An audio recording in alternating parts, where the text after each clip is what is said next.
Good morning, student. Welcome to online classes of Sri Mahavir International School, Kishangarh, Trendwal. Myself Durga Prasad, a science teacher, and today I will discuss about the resistance, laws of resistance in series. In previous video, we will discuss about the connection of resistance in series.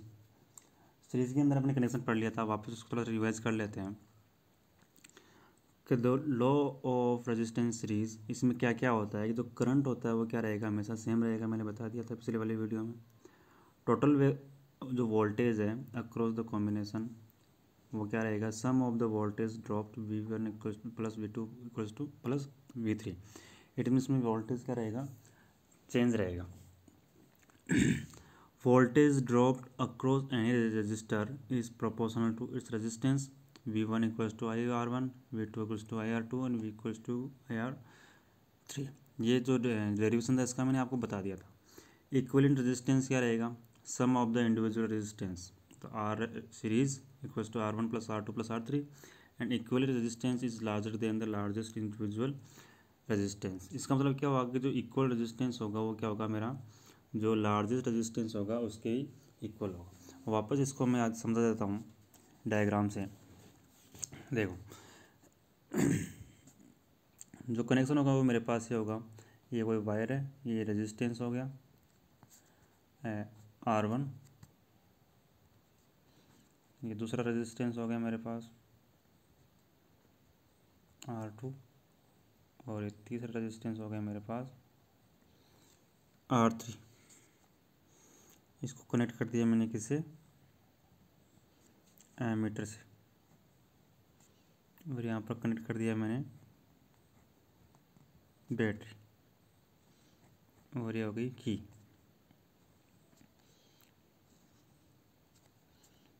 ये diagram ने पढ़ लिया था, ये positive, ये हो गया मेरा नेगेटिव। बैटरी का पॉजिटिव और एमीटर के पॉजिटिव से कनेक्ट रहेगा। ओके, अब देखो यहाँ से ये मेरा वोल्टेज हो गया, पोटेंशियल डिफरेंस इसको हम बोलते हैं। अब होता है क्या, देखो अब करंट यहाँ से फ्लो होगा, positive to negative current I यहाँ से फ्लो हो रहा है। पॉइंट एक्स मान लो, इसको पॉइंट वाई मान लो।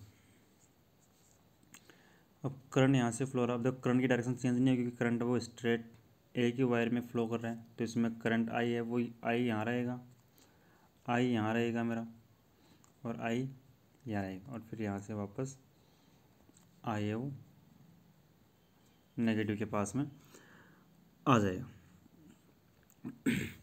अब चेंजेस क्या हुआ, देखो ये तो बात होगी करंट की। अब मैं बात करता हूँ पोटेंशियल डिफरेंस या वोल्टेज की। तो यहाँ से V जा रहा है, V फ्लो हो रहा है यहाँ से, बट जैसे इसके पास में आएगा तो इसका वोल्टेज है वो क्या होगा, अलग होगा। इसका पोटेंशियल डिफरेंस है वो अलग होगा, और इसका पोटेंशियल डिफरेंस है वो अलग होगा। मैंने बताया था कि जो वोल्टेज होता है उसको हमेशा पैरेलल में कनेक्ट करते हैं। तो यहाँ पर मैंने क्या कर लिया, इनको पैरेलल में कनेक्ट कर लिया ऐसे। अब बैटरी का पॉजिटिव है वोल्ट मीटर के पॉजिटिव से, ये positive negative and positive negative. ठीक है, ये बन गया मेरा डायग्राम। अब बोला क्या इसने, जो करंट रहेगा, देखो पॉइंट मैंने फर्स्ट पॉइंट क्या है इसमें,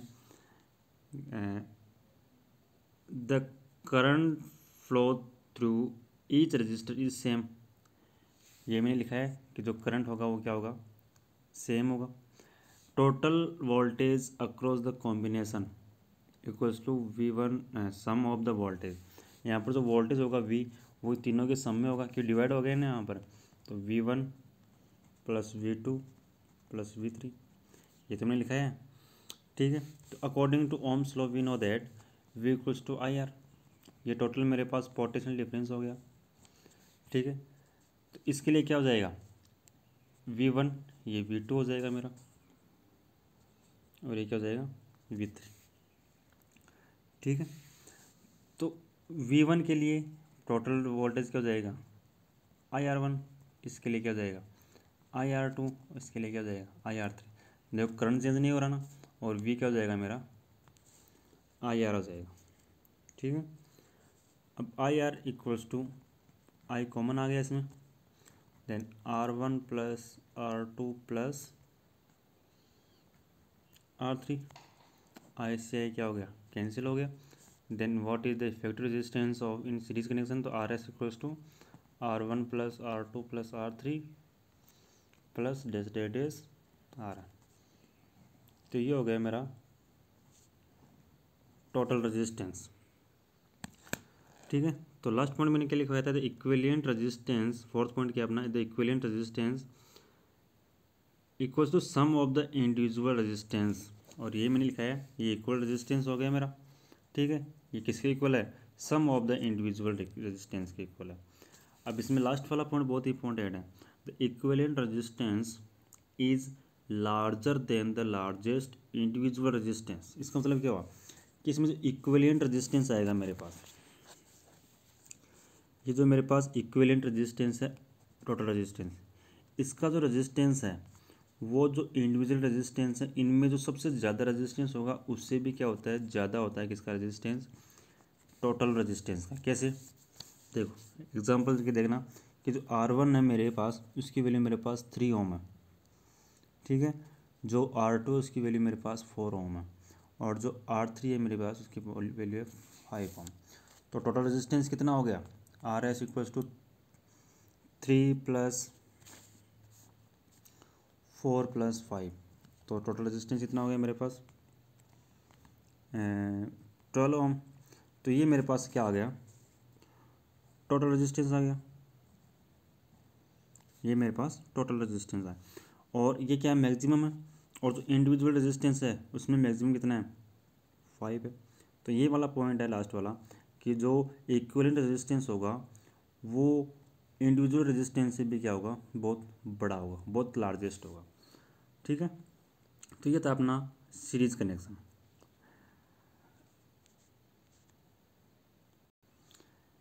नेक्स्ट पॉइंट अपना laws of resistance in parallel. हमने सीरीज में कनेक्ट करके देख लिया, अब अपन बात करेंगे पैरेलल में, कि इसको पैरेलल में अपन कैसे कनेक्ट करते हैं। तो पैरेलल में कनेक्ट करने के लिए क्या करेंगे, सभी के लिए जो वोल्टेज होगा वो सेम होगा। सबसे पहले इंपॉर्टेंट बात ये है अपनी। अब जो पॉइंट्स में दे रखे हैं उसको एक बार रीड कर लो, उसके बाद में जो जिसका डेरिवेशन है वो समझाता हूँ मैं आपको। पॉइंट क्या बोल रहा है, फर्स्ट पॉइंट क्या है कि the voltage across each resistance is same. अब देखो मैंने क्या बताया, जो वोल्टेज होगा क्या होगा, सेम होगा। ठीक है, and is total current equals to होगा किसके, sum of the current through the resistance. अब चेंज क्या होगा, करंट की वैल्यू चेंज होगी। कैसे होगी, देखो मैं आपको बताता हूँ। अब मुझे सीरीज़ में कनेक्ट करना है, तो कैसे करूँगा, ये मेरे पास कोई वायर है, ये वायर हो गया।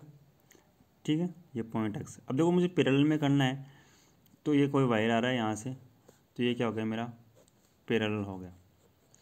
ठीक है, एक कनेक्शन नहीं करना है, अलग अलग कनेक्शन करना है, एक ही वायर के साथ में कनेक्ट नहीं करना है।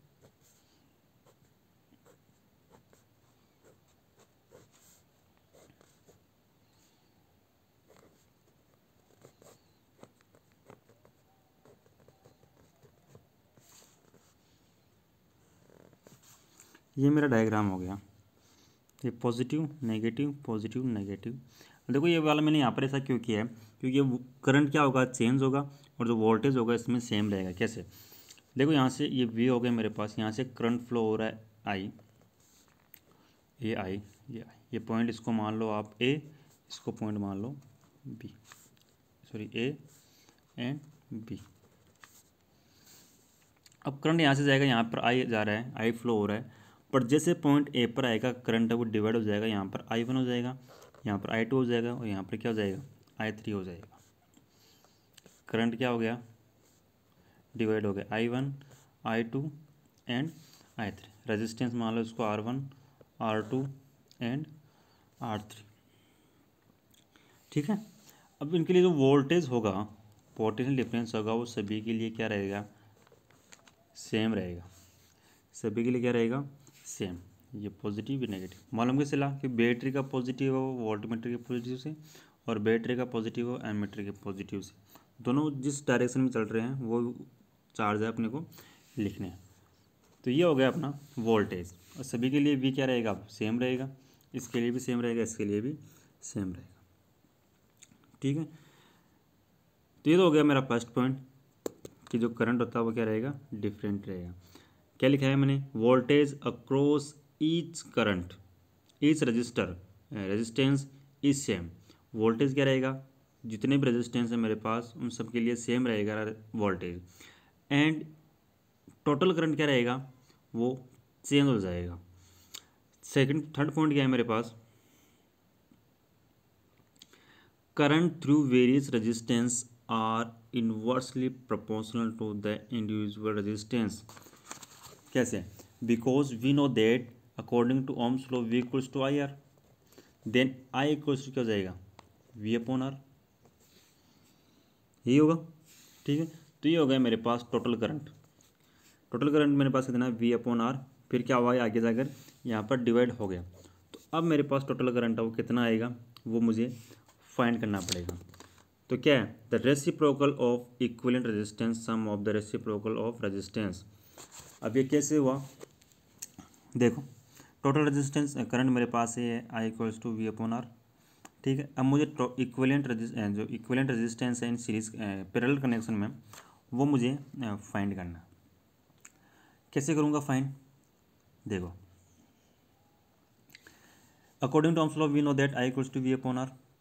ठीक है, और इसके लिए I1 के लिए क्या हो जाएगा, V अपॉन R1, I2 के लिए क्या हो जाएगा V अपॉन R2, और I3 के लिए क्या हो जाएगा V अपॉन R3। क्योंकि थर्ड वाले पॉइंट में देखो क्या लिखा हुआ है कि current through various resistance are inversely proportional to the individual resistance. ठीक है, तो I1 की वैल्यू मेरे पास कितनी आ जाएगी, डायग्राम में देखो V अपॉन R1, I2 की कितनी आ जाएगी V अपॉन R3, और I3 की कितनी आ जाएगी V अपॉन R2 करो इसको, और V upon R3।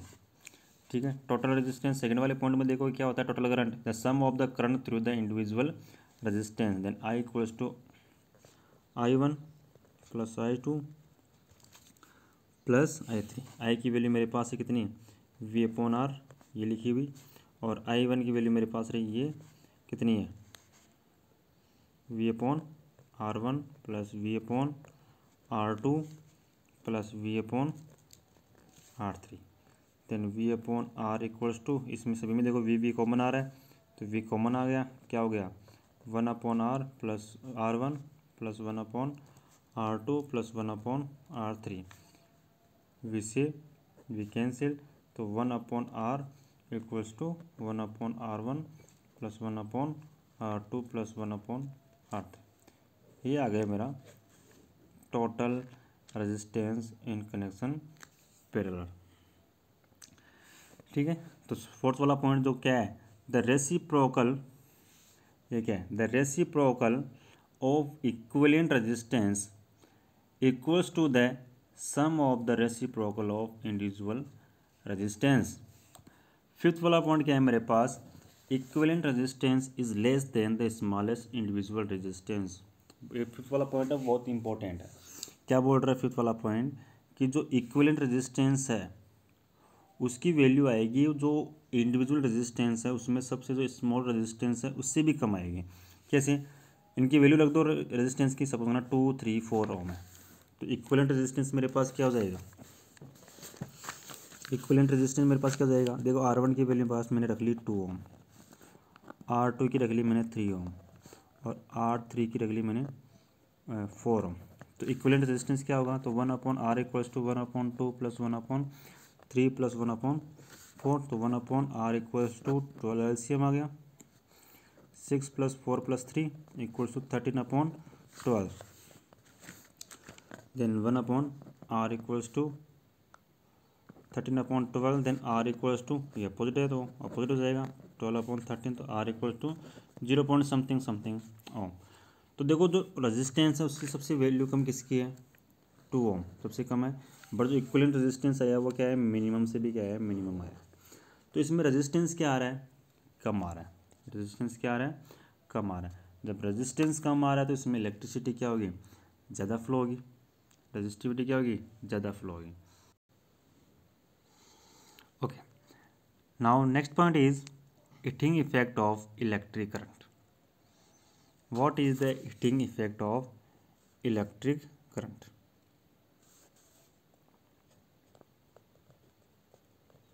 Heating effect of electric current.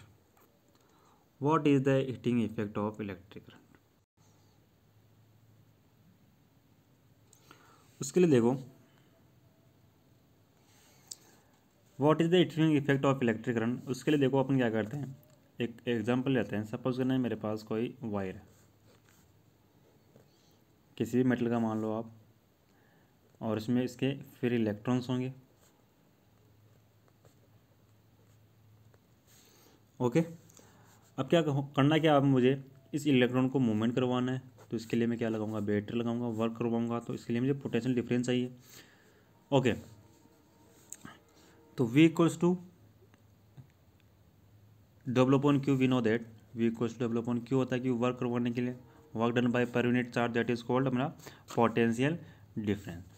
देखो होता क्या है, हीटिंग इफेक्ट क्या होता है कि पहली चीज़ तो देखो एनर्जी रहती है वो कंजर्व रहती है, ठीक है। वो एनर्जी एक फॉर्म से दूसरे फॉर्म में क्या हो जाएगी, चेंज हो जाएगी, बट डिस्ट्रॉय नहीं होगी, नहीं वो क्या होती है, क्रिएट होती है। होता क्या है, जैसे मैं इसमें बैटरी से करंट फ्लो करवाऊंगा या इसको वर्क करवाऊंगा, तो इलेक्ट्रॉन्स यहाँ पर मूवमेंट करेंगे। तो इलेक्ट्रॉन्स क्या करेंगे, कभी इससे टकराएंगे, इस मेटल से टकराएंगे, कभी इस मेटल से टकराएंगे, कभी इस मेटल से टकराएंगे, कभी इस मेटल से टकराएंगे। ये तो क्या है, मेरा रेजिस्टेंस है ना, ये तो मेरा रेजिस्टेंस है टकराना, ठीक है। तो क्या हो रहा है कि जो मूवमेंट है, जो काइनेटिक एनर्जी है इलेक्ट्रॉन्स में, वो चेंज हो रही है किसमें, हीट एनर्जी में। किसमें, हीट एनर्जी में। तो डब here we know that the potential difference V equals to W upon Q. ये हीट कितनी होगी वो मुझे फाइंड करनी है, तो V equals to W upon Q ये मैं जानता हूँ। तो W इक्वल्स टू क्या हो जाएगा मेरा, we Q, and work is a form of energy, और एनर्जी यहाँ पर किस फॉर्म में कंजर्व हो रही है, हीट में। तो यहाँ पर H इक्वल्स टू क्या हो जाएगा मेरे पास, वी क्यू हो जाएगा। Okay, equation number 1। And we know that I equals to Q upon T, पढ़ा था हमने। Then Q equals to I T. Okay, put the value of Q in equation number 1। Then H equals to V I T. तो एक formula तो मेरे पास ये बन गया हीट का, कि मुझे हीट फाइंड करनी है, और मेरे पास वैल्यू है पोटेंशियल डिफरेंस की, करंट की, और टाइम दिया हुआ, और हीट मुझे फाइंड करनी है, तो मैं ये वाला फॉर्मूला यूज में लूँगा, V equals to H equals to V I T. Next मुझे और फॉर्मूला फाइंड करना है कि मेरे पास सपोज करना वी नहीं है, ठीक है। तो मैं जानता हूँ वी इक्वल्स टू क्या होता है, आई आर होता है according to Ohm's law. Equation number second, the put the value of V, equation number second. Then H equals to I R, V की जगह मैंने क्या रख दिया, I R, then I T. तो ये क्या हो गया मेरा, H equals to I square R T. इसमें क्या होता है कि मेरे पास टाइम है, मेरे पास रेजिस्टेंस है, सॉरी टाइम करंट है, मेरे पास रेजिस्टेंस है, मेरे पास टाइम है, और हीट मुझे फाइंड करनी है, तो मैं ये वाला फॉर्मूला है वो यूज़ में लूँगा। तो ये इसमें दे रखा है, देखो इसी को अपन क्या बोलते हैं, जूल्स लॉ बोलते हैं। इसी H equals to I square T को क्या बोलते हैं, जूल्स। अकॉर्डिंग टू दिस होता है क्या, देखो it state that the heat produced in a conductor is directly to the square of current. It means as proportional to I square, and the heat is the proportional to resistance, and H equals to the time for which is passed t। तीनों को आप वापस एक जगह करोगे तो क्या आएगा, आई स्क्वायर आर टी लिखा हुआ आएगा, ठीक है। नेक्स्ट पॉइंट अपना कि how many calories in 1 joule, in 1 joule 4.18 calorie. Okay, तो नेक्स्ट वीडियो में अपन पढ़ेंगे इलेक्ट्रिक एनर्जी क्या होती है, इलेक्ट्रिक पावर क्या होता है, वॉट क्या होता है, किलो वोट क्या होता है, कॉमर्शियल यूनिट ऑफ पावर क्या होती है। ओके, यहाँ तक आई थिंक आपको समझ में आया होगा। मिलते हैं नेक्स्ट वीडियो में student. Thank you, bye bye.